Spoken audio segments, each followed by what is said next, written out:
Surskį, vat, jamam mudu abudu ir pašnekam apie šiuolaikinės technologijas.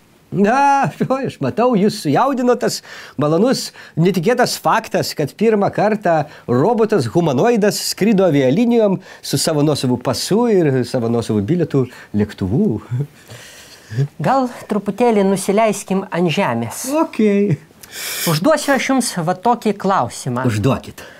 Kokio politiko lietuvaičiai Pakartokit dar. Lietuvaičiai labiausiai ieškojo Google paieškų sistemoje 2014 metais? Supratau klausimą. Kaip ir maniau, taip ir paklausit būtent šio klausimo. Gerai. Kas tai galėtų būti?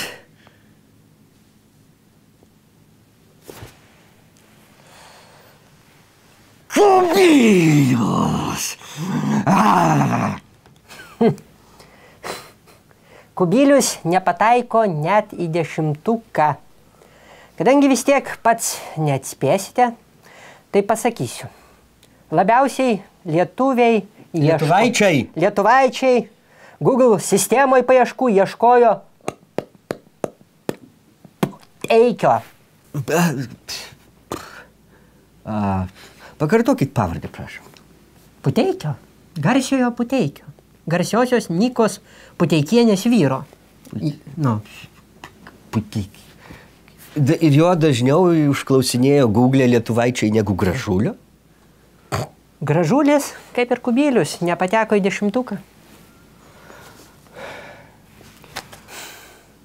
A žinot, kokios populiariausios lietuvaičių paieškos su žodžiu kaip? Kaip? Kaip laimėt milijoną? Toli gražu ne. Vienas populiariausių klausimų, kaip pasididinti penį.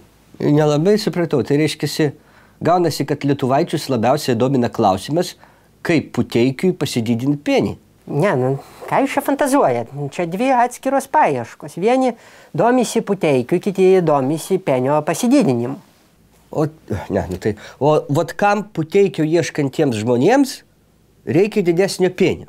Ką jūs čia nušnekat? Čia yra dvi atskiros Google paieškos. Puteikis savo ruoštų didinasi, tai yra ieškomas, o didesnis penis savo ruoštų domina ieškotojus.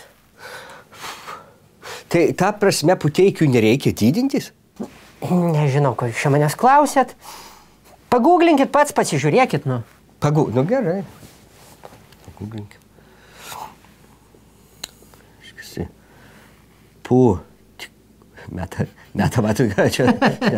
Puteikis. Jo, didinasi. Iškart meta Puteikis didinasi. O jūs sakot, kad reiškia čia skirtingi dalykai. Prašau, Puteikis didinasi. Nu jo.